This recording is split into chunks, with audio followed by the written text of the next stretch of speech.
Right, let's go live. Let's do this. Going live, going live, going live. We are, I think we're live. Yeah, it should be live. Yeah, we are live. There we go. Okay, so welcome to the ADK Weekly Rock and Metal Show. It is the 5th of July. I can't believe we're already 7 months into this year. I can't believe Metal to the Masses is over. That finished after whatever 3 and a bit months. That felt like it took its time by the end of it. I was absolutely bloody knackered by the end of Metal to the Masses. I don't know how you guys are feeling. You didn't miss a show, did you? No, so and I was there for every bloody sound check and loading as well. That killed me. Being there from like 3 o'clock every day through till 11 at night for every week for what was it, 13, 14 weeks? You do the math. How many hours is that? Knackering. Yeah, I mean, I just turned into a serial binge drinker because what is it, 13 weeks, and I had to have one of those semi-finals off. It was like, there's no way I'm going to be able to work on Monday if I go to this show on a Sunday. I'm grateful that you would give me a lift back. Thank you very much for that. But there were times when I'd had a skinful before I arrived and end up drinking 8 to 9 pints, and you just can't operate like that. No. Next day. You don't have to. There's sometimes where I got a lift with either Carl from Black Skull, Richard, or Leslie, but perhaps because I drive for a living the next day, perhaps I was mindful of that. But yeah. I was going to say, yeah, it's at least working from home, I can scrape through the day. Smashed, but you can't. You got smashed a few. You got smashed a few. I really wish I had a camera in the car. That'd have been great content. Just have him just talking complete bollocks in the back of my seat. Just like, what are you on about, Kirk? Shut the fuck up. Anyway, right. So before we get into the news from this week, hello, Chris. So hello to Chris Hatch. What are you guys been up to anyway? So I thought it'd be kind of good to check in. I'll go last. I'll go second. Andy, what? I think we briefly caught up at some point in a couple of messages during the week, but how's your week been? You've been off, haven't you? Last week. Yeah. Back to work this week, yeah. But last week, if we're talking sort of rock and metal news, we had it planned to go to the beer festival at Haddingham, just north of Cambridge, just south of Ely, to watch Cambridge rock band All the Sky. Yeah, myself and Leslie are very good friends with, and if I look at my spreadsheet of bands I've seen, All the Sky leading the way. This was the 25th time I've seen them. I know, sad. So we turned up at this beer festival with Leslie's 2 boys as well, and as always, we got there early, as she does. Get in there early, and it looked very, very. I mean, I said to you, Dave, this is tragic. Quote, yeah. Between us.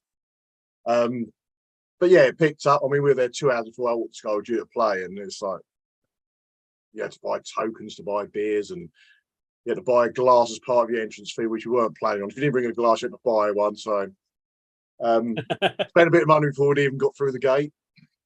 But yeah, it filled up, and I'm not one of these real ale kind of guys, but I found a few nice pints. Yeah. And, it was a good festival. Shame weather was a bit shit Friday evening. I don't think it actually rained, but it was a bit drizzly and a bit overcast. And All the Sky came on, and they had an hour and 15 to fill. And is that why they did a lot of covers? Because with the footage I saw, I was like, why is that? They don't normally do a lot of covers. They do. They've done a few covers in various sort of half-hour slots and various shows I've seen them play, but they haven't got a huge bank of material. They've got sort of 1 4-track EP and sort of probably half a dozen songs sort of performed and written as a band ready for their next recording. But yeah, there's probably half a dozen covers. I'm just trying to think which one went down the best. Oh, they done Tina Turner one. I think it was it Nutbush, City Limits? I can't remember, but they've done a few covers. They've done a few covers I've not heard them play before. I was expecting to see The Trooper. That's the sort of mainstay of their set. Rocket Queen by Queen, I think, was in there. I can't remember. You know what my memory's like. What was the On Your Life gig like? Was that in Islington on Saturday? Yeah, moving on. Before I finish talking about that, Kirk, move on to On Your Life. That was. I gave him a plug this time last week on our live stream. Didn't really have any intention of going because I don't go to London.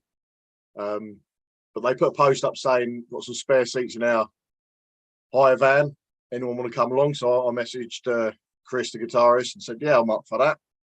And had a really good day. Drove over to St Neots Saturday afternoon, couple of hours down to Islington, helped him unload. Again, we were early, which is good. We were probably one of the first people there. Met lots of really nice people from the other bands and the promoters and at the venue. And it was an absolutely fucking great night. 5 bands, Only Life were right there in the middle, sort of third slot. But prior to that, there were 2 bands called King Street and Living Martyr. We joke about sharing members in our metal scene. In the London hardcore scene, they share members as well because those 2 first bands had the same vocalists as the same drummer. Oh, that was an easy change over then. Easy change over that one, yeah. And they're not too dissimilar in material. I think the vocalist sort of adopted a sort of slightly different style on the second band, a bit more aggressive. Then Only Life played really well, played a great set as well. They were concerned because a bit of a mix up in gardening equipment. They thought they didn't have to bring cabs, but ideally they probably should have done.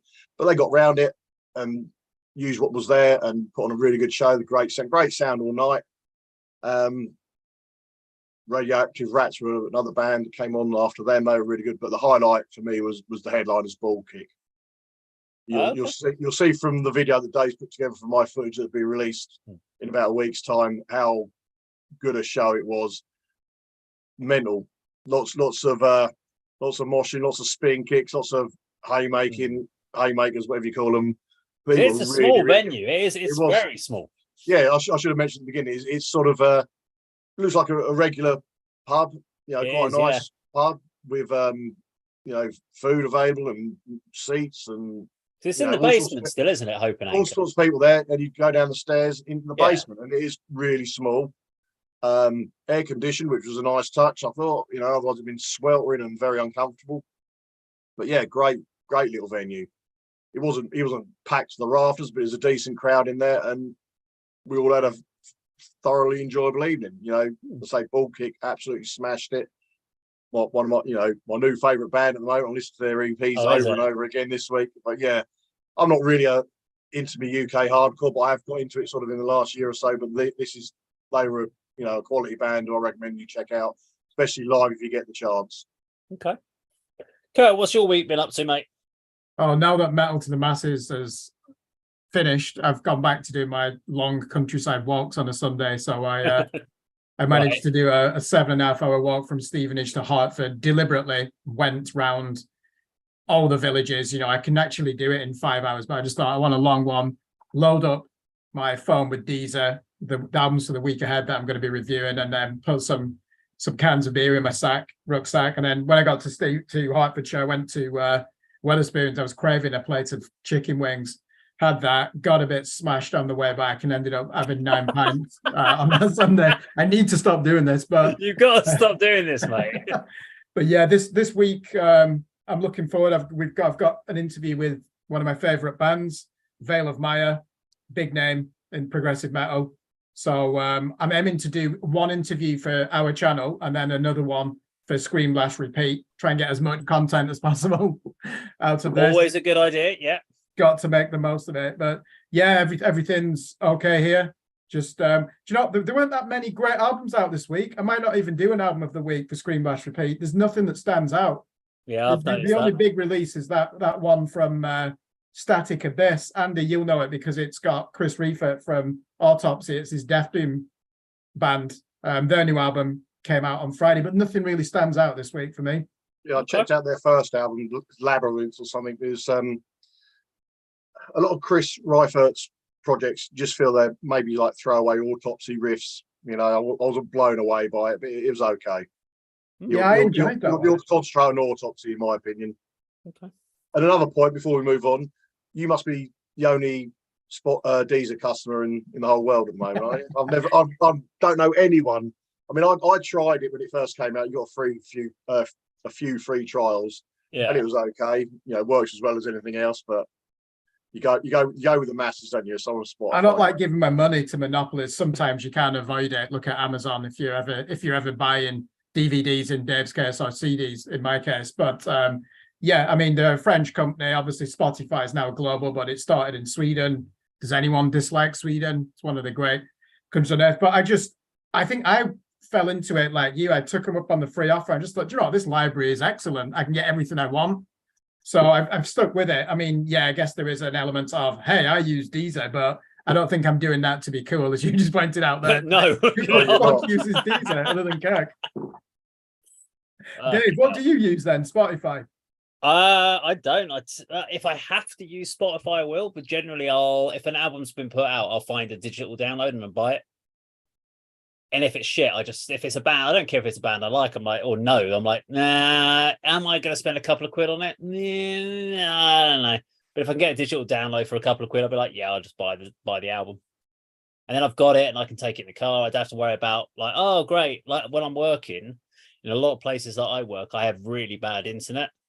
So if I'm listening to like Spotify, and I'm like, right, the signal's gone. No, that track's gone, and I don't want to download the tracks when I need them. I'm like, I just put all the albums on there that I want. So, and to be honest, most of the time I listen to LBC radio. Weirdly, I listen to talk radio when I'm working. I'm not a big metal guy listening. Weirdly, on a rock and metal show. Yeah, I'm not really that into metal, guys. Sorry. Let's do a talk radio show. What's about LBC? Who's your favourite LBC presenter? Oh, it's got to be James O'Brien. Come on. Shut up. Yeah. I love James O'Brien. He's funny as fuck. I've never heard the phrase forelock tugging before, but he uses it every day, and I don't even listen to it. I just catch it between. I've not heard that before. Forlorn tugging. Has he just created a dual verb there? Furlock. Furlong.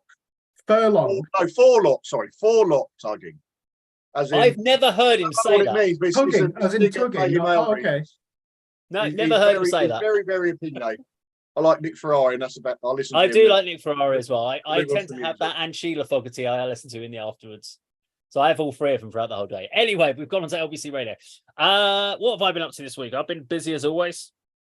Working on music video for Go-Go, for a track called Wolfman. So I've been doing a little bit of work on that. I've been out filming today. So I was down with Max at London Road Studios this morning, doing some filming on site. Then I was over at the Cambridge Drum Company doing some pre-production work with them. Ready for a kind of a guide by guide for custom drum kit. So if you were interested in getting a custom drum kit, from the point where they go to them and get an order coming in to the process through the whole production suite to the finished drum kit. So that's going to be filmed a bit later. Chatting with the 6-6 bar about doing a behind the scenes there in the future. We were going to be filming that today, but there wasn't any shows on or anything, but I'm possibly going to tie it in with a metal night and then do like an early scene. So that going on. We've got a lot coming up, Dave. It's where I would have done the Sentient one, but I couldn't get the day off. Anna couldn't get the day off on the 15th, and I'm working as well. So that we've got Dead Flesh and Sentient on the 15th playing there. That would have been a good one, but it's probably going to be a midweek one, like on a Wednesday. So that Anna's off and I'm off. I can't recall off the top of my head, but I have seen quite a few 6-6 bar metal nights announced. Yeah, if they can do a Wednesday one, then I'll definitely get the filming in for that. But that's kind of on my plan. I'll show you what other thing I was up to this week. Hang on, I'm going to show you on screen share. Hang on. You'll like this.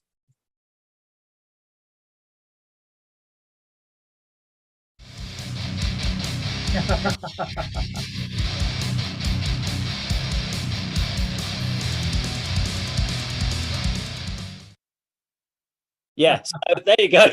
Like the gurning face look you've got there as well. I love that riff. Yeah, it's a great riff. Where did that come from? This is in all our videos, but I can't place it. I do know it. No, yeah, it's a weird one, that one. I just primitive down ripped it off from. Are you sure that it's not influenced by Celtic Frost? Huh? Yeah, because Celtic Frost is his favourite band, you see. Should we do remember when I reviewed it, I said it sounds like Celtic Frost, and you were like, don't listen to them. No, it's not ripped off of them. It's ripped off of probably somebody else, but not Celtic Frost. I think you said Mastiff, didn't you? You were listening to that Mastiff album. Maybe. From 2000. How's your back?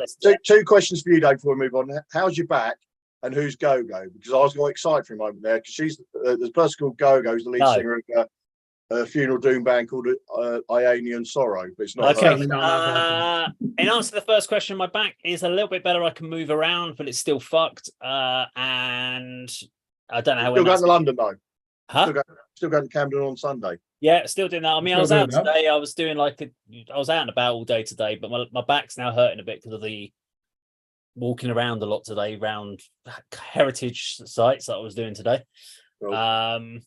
And Gogo is the bass player from a band Perseus, but he's left Perseus now and he's got his own new project.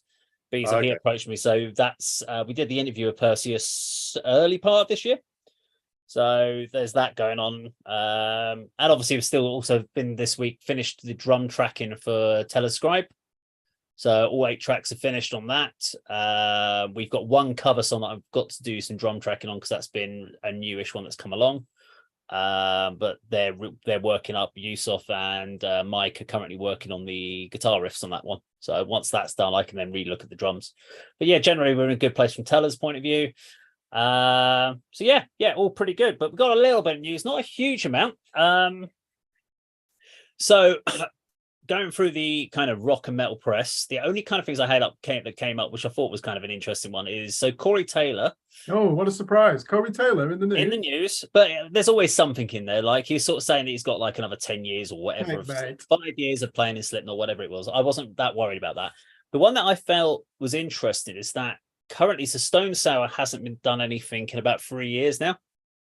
So it's around the time of the pandemic, so they haven't been together. He's gone off and done his CMFT project, and he's obviously still doing Slipknot.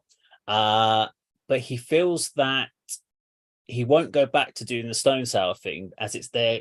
He's got a vision for the band, and there's a real kind of it appears that they've got a different view. He sees them as a hindrance to achieving the Stone Sour vision.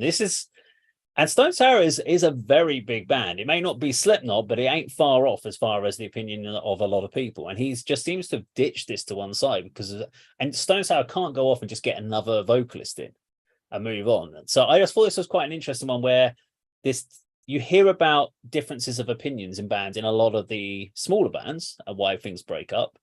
But it's almost like the band's on a hiatus now, but we have no idea when that's going to happen. I just thought it was an interesting one on viewpoint of, should Corey Taylor's almost sort of going, I'm going to hold you to ransom. This is my vision. And if you don't like it, I ain't coming back to do any songs with you guys, because unless you do what I tell you is what I'm getting out of this. I don't know what your thoughts are on it. They're nothing without him, really, are they? You're right. They are commercially, they're a huge entity, aren't they? And they have been certainly since the early 2000s on the back of the remarkable success of Slipknot. I mean, the origins of that band, they were fucking awful when he was in them before Slipknot. They were just like a third-rate Pearl Jam, weren't they? And then when you listen to that early 2000s stuff, some of that is decent. I know we've reacted to some of the later materials as well. Yeah. So did he definitely say they are a hindrance? That's quite explicit. They hinder his vision.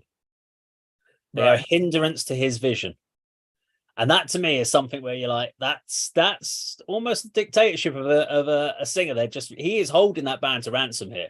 Yeah, he's a man with an acerbic tongue. Is it me, or is he always being misquoted, or is he deliberately issuing tendentious statements and they just end up as clickbait? Who does he normally go to? Is it Metal Sucks? I mean, they fucking rely on him to bring in revenue, don't they? Every news story on that website. Corey Taylor announces that Anthrax were at the best in 1991 and not did anything. There's a few. That'll be the fucking main story.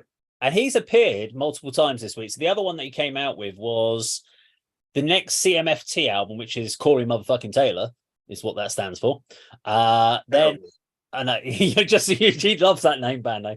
But he said the next CMFT album will be the best album of the year, or the next 2 years, even, is how he's put it. Really? Come on. He's saying that it's going to be the best. What's the style of that particular project then? Sounds a bit like Stone Sour to me, basically. Isn't he influenced by like Wu-Tang Clan and Prodigy though? And there's a little, like that. Not really. I mean, it's still a very similar set. I haven't listened to enough of it to have a real opinion on it. I've listened to a couple of tracks and it just felt like a bit of it was like Stone Sour meets Steel Panther to me. A bit more humor in it. But yeah, I wasn't a huge. That was kind of my yeah, right. If he's doing a Stone Sour-esque project called CMFT or whatever the fuck it is, Yeah, that means Stone Sour must be going in a different direction, and the other members aren't too keen on it. Is that your interpretation of that? Yeah, I would say looking at Stone Sour, it seems to be going a lot softer. They seem to have been going ballad-esque and stuff like that. Less hard rock. CMFT is going more hard rock, and obviously Slipknot's going still staying with the more extremer end. But although even some of the more recent Slipknot is not exactly that aggressive anymore, so it's a real weird thing going on within the Corey Taylor camp, and yeah, I don't know. It feels it's not the best place for them at the moment, but I don't know.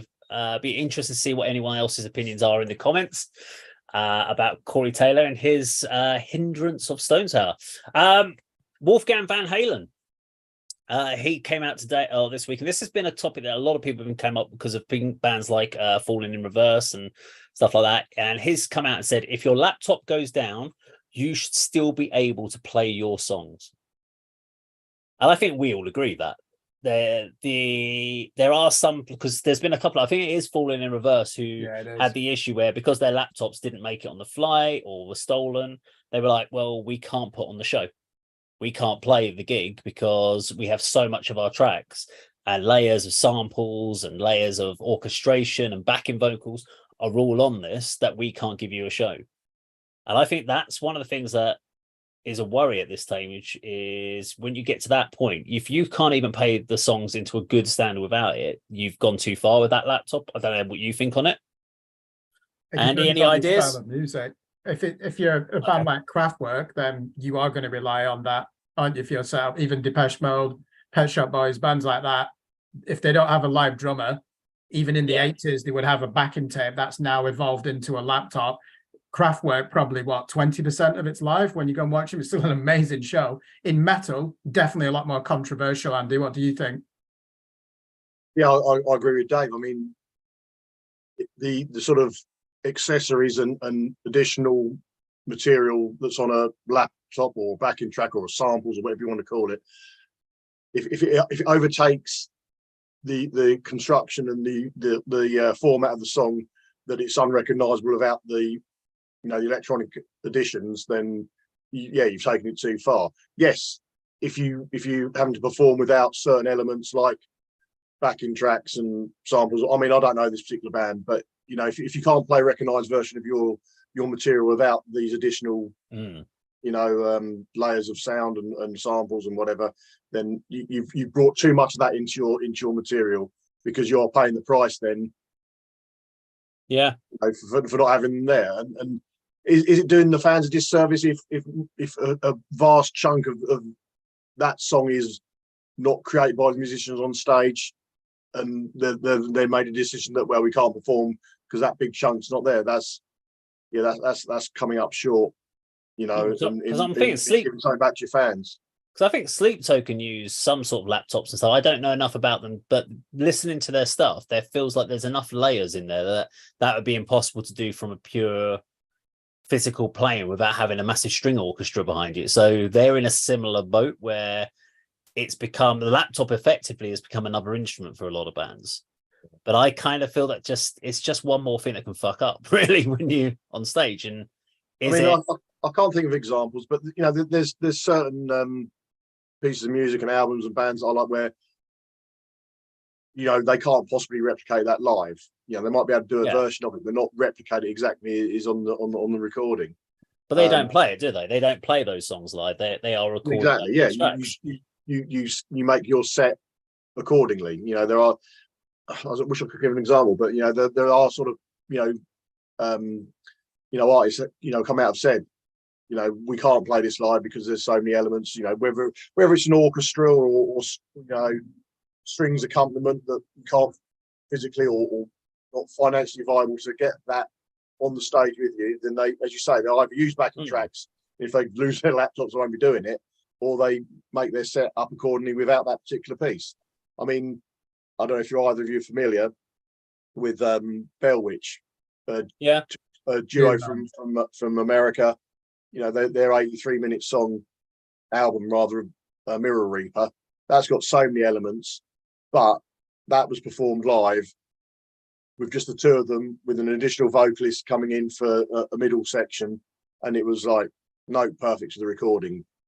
You know, I'm not sure exactly what the instrumentation is on that band, or whether there were backing tracks. I might be wrong, but the fact that they performed this 83-minute song was incredible. It's an 8-string bass, the drummer, they both do vocals, and they brought an extra guy in, but I don't know whether there was anything else behind the scenes that we wasn't aware of. Because I was getting my thought of one band that I always think of that has quite a lot of what I hear in my head is orchestration, would be someone like Dream Theater. That feels like there's a lot of layers in there, but I don't remember them doing a lot of laptop work. I know that they've got a lot of layers from where the keyboard, the bass take different areas. They all have their own elements to add those layers. The keyboards can trigger a lot of that as well. Jordan Rudess. Yeah, so I think that could be done. So I think bands like Falling in Reverse and stuff like that get a keyboard player that can trigger these things and do that performance element. I don't think anyone's going to accuse Dream Theater of a disservice to the fans talking about they deliver it. So. In the world. Yeah, but can I just pick up on that? Sorry, Andy. You said, are you doing a disservice to the fans? It depends how much of it is live. I think if you're a metal band or a hard rock band and you've got a lot of songs, you're always going to have one channel where the guitar player can just riff away. That's the minimum you'd expect, and live vocals. Drums, there's triggers in all genres of music, and the bass, you'd expect that to be live. So I think to turn the question on its head, it should be impossible to do it where only like 5% of it's live, just the vocals, because people will just think, what is this? You're just playing to a backing track, and it's so easy to still play your part, even if you are relying on a backing track, isn't it? Dave, can I just ask, I knew when Falling in Reverse got into this argument with Sebastian Bach, surely they must have had a backup. Why the fuck wouldn't you have a backup, a hard drive? I'm just very surprised that all their laptops were lost in luggage. Who puts laptops in your pack away? You take them on the they're small enough that you take them on as hand luggage, don't you? Why would you put them in hold? That seems a little bit. There was something that didn't sit right with me on that whole thing. I don't quite understand that. And all of them get lost, and something's not right in the setup. Now, even if they had the tracks and stuff in separate, you wouldn't have had the right laptops, the right setups, the hardware, so it would have been too long to set them all up again. But yeah, it adds extra complicity, if you like, to the problem. Right, we need to move on. This is something that I didn't know anything about. So Anthrax singer Joey Belladonna, his Journey tribute band announces 4 shows in California. When the fuck did Joey Belladonna start doing a Journey tribute band? We talked about tribute bands a few weeks ago and how bad they are. The singer of Anthrax is in a Journey tribute band. What the actual fuck? What's going on? Doesn't he look like the lead singer from Journey as well? There is a similarity, isn't there? Am I thinking of a different guy? He looks like an old lady now. I don't know about if he looks like the singer of...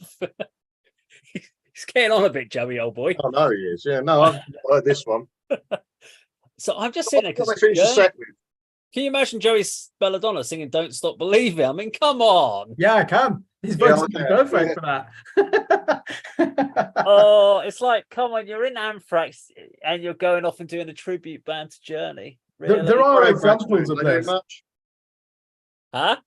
What are Anthrax up to? Are they producing much at the moment in the way of new material? Really? No, I haven't heard much of the Anthrax front. But doing a Journey, Jesus. Well, do you know that Swedish black metal band Watain, who produced an album? Of course we do, Kirk. Andy will know them. Yes, I've heard of them. Yeah. Yeah. So that you get an album every 7 years from these. They're on Nuclear Blast. They always make album of the year list.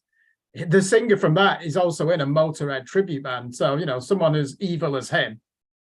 Yeah, is also doing that because they enjoy music. So I mean, I'm not going to criticize Joey. No, I just thought it was weird. Journey. The thing is, I don't have a problem with Journey. I just don't associate it with thrash metal bands. Do you think it'd be funny if James Hetfield, or maybe Metallica are a bad example? Yeah, let's use that. Can you imagine if James Hetfield formed like a U2 tribute band? Like, what the fucking hell is this? No, the Carpenters or something. Yeah. We've going only back to my point, I've just Googled, the guy's called Arnel Pineda, and he doesn't look too dissimilar to Joey Belladonna. You know, they got that sort of they got, you know, the black hair, sort of Latin look. Yeah, I know what you mean. Latin look. You know, so you know, if they're all, if the rest of the band are sort of making themselves look like they're musician counterparts, then yeah, because it is a tribute, which means he has to kind of try to do the look. Yeah, so he's got a head start, I think. I'm actually intrigued. I think we might have to find a video of this and see if we can react to that, and just to see what the hell it's all about. Andy, answer to your question: what are the other members of Anthrax doing? Scott Ian's now in Mr. Bungle, and they're on tour. They're on tour at the moment. Well, what the fuck's he doing that for? You know, that's another one of them statements, isn't it? Oh, come on, Mr. Bungle are legends, aren't they? Scott Ian knew about them in the underground in 1986 when they released that Wrath of the Easter Bunny demo. That's before Mike Patton got scouted by. What a great name for a freaking demo. Yeah. So I mean, you know, he is a full-time member of that, along with Dave Lombardo from Slayer. So that's become a metal supergroup, Mr. Bungle now. Tumbleweeds there. Dun, dun, dun. Okay, Mr. Bungle are a supergroup. That don't mean nothing to me. Yeah, two more pieces. So before I get to the last one, we should obviously talk about. So Floor Jansen has cancelled her remaining shows. So obviously, anyone who doesn't know, Floor Jansen is pregnant and had to cancel a few recent shows due to fatigue. There was a lot of kind of like, I hope she's all right. They've had to cancel shows. Is she okay? She has put a statement out saying it's just down to fatigue. She just can't do shows. She's got some solo shows that were due to be coming up. And has had to just say no, because although she wants to do them, she just physically can't do that. It's just too much put strain on her. But the baby's all healthy and everyone's healthy, fine, but she's just too tired to be able to do the shows at the moment. So I believe all remaining shows now until after the birth and that period of time, etc., she feels in the position to do them again. She will be back and playing.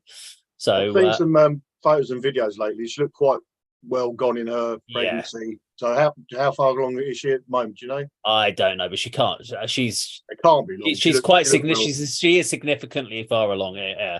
Whether that's sort of 6 months down, I don't know, but I'd say it's somewhere in that region. But we wish her all the best. Fair play for trying to perform in those conditions. But yeah, it's difficult. Wish her well.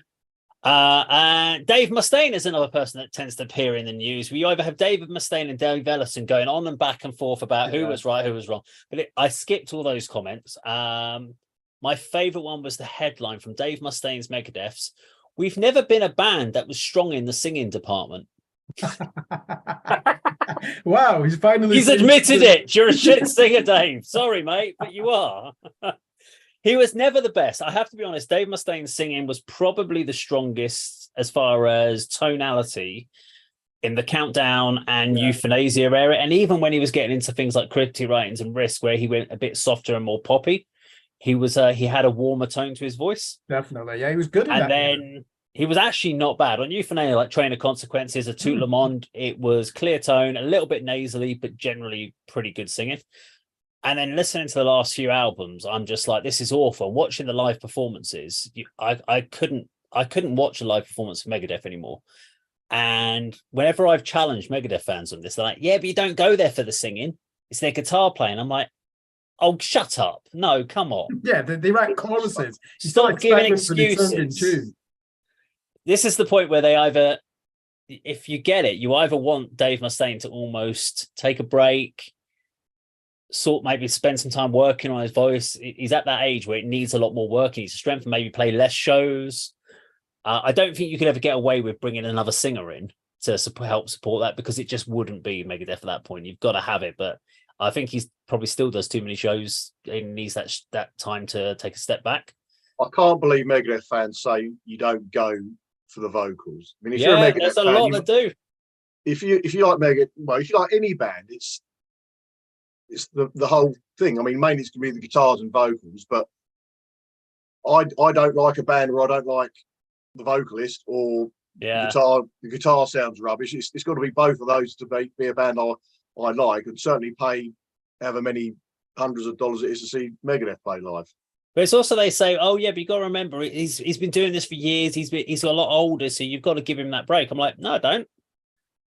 Why do I have to give him a break if you're paying to see someone perform at a certain level, and you're like, but you're not that good anymore. It's like going and watching Rolling Stones. You're like, they're coming out in Zimmer frames, guys. This is not a show that I want to see anymore. And that's what I got. And I used to love going and see Megadeth. Going and see them on the Countdown Extinction Tour and over on Euthanasia. And you saw that energy, that performance. I haven't seen any live show performances from Megadeth in the last 10 years that makes me go, yeah, I wish I was in that crowd now. There's only one. Do you know when you watch that DVD or it's on YouTube, The Big Four, where they all, was it Sofia in Bulgaria? His vocals were on the point then, because I remember watching. Was that 2012? Yeah, but it's the last 20 years. Holy Wars Punishment Due was perfect, pitch perfect. I was surprised because like, wow, you can't normally, because he's even admitted on that, he can't sing in that high register anymore.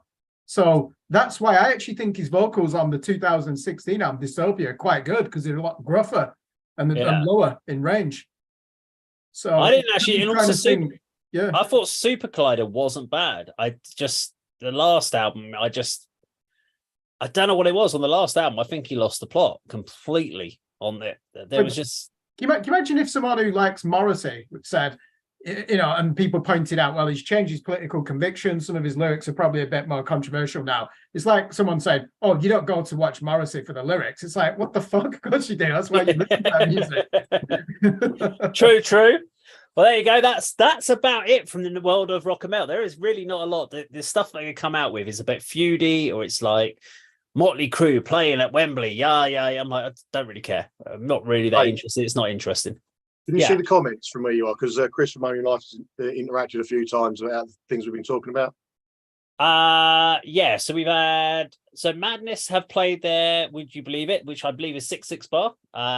So a few people have played the 6-6 bar. Or is it the Islington venue, Chris? You talking? Or is it? Oh, is you talking the? Oh yeah, they did in the early days. Because the Hope and Anchor was one of the real early original punk band venues. So the Clash, Stranglers. So I know the Hope and Anchor really well as a Londoner. So I know that and that along with places like the Water Rats in King's Cross was another up and coming. So Sham 69, Blondie, a lot of that kind of went through. And the Hope and Anchor was one of those kind of early London. When Carnaby Street was a really big kind of trend-setting area as well. So the Hope and Anchor was definitely where a lot of bands treaded water. And so, yeah, Madness would be there. So you're right, yeah, when we're talking about that. Dimmu Borgir style bring out a full orchestra. Yeah, so that is another thing when you're thinking about like backing tracks. Do you do that? When you like create an album and you put all this structure, do you go out on a tour and go, do you know what, we're going to do a tour and we're going to play these songs live, but we're going to do it properly? Do it with an orchestration, but we're only going to do it on this tour with some of these songs, and then the next stuff will be more stripped back and we won't do them again live unless we get an opportunity, or we do a few shows like that. It's a good point. Best band, Whitane, was it? Yeah, I mentioned him, Whitane. Yeah. Sorry, Chris, you're talking bollocks. I was saying that, right. Chris likes his black metal. He does. Chris, no, sorry, mate. I'm not having that. It's not the best band. Chris, yeah, we agree on that. Whitane, album every 7 years. Right, I believe that's everything, unless you guys have got anything to add to the pile for this week. Tumbleweeds across the screen. No, right. Thank you very much, everyone that's watching. Thank you very much, Chris. I never get a brief for these, so I never prepare anything. So yeah, you just say we're going live on Wednesday, and I join in. You can go and find some news. That's what I do. About 10 minutes. It's literally about quarter of an hour before we start. I'm like, shit, what we got? Okay, what's on Metal Sucks? Well, if that's what we're doing, if you're supposed to bring things to the table, I'll do that. But I just thought you raised the topics, we discussed them, but I'll bring anything you like, guys. It saves me a lot of work anyway. Anyway, thank you very much for watching. We'll see you next week on another weekly Rock and Metal show. Take care. Bye. Cool.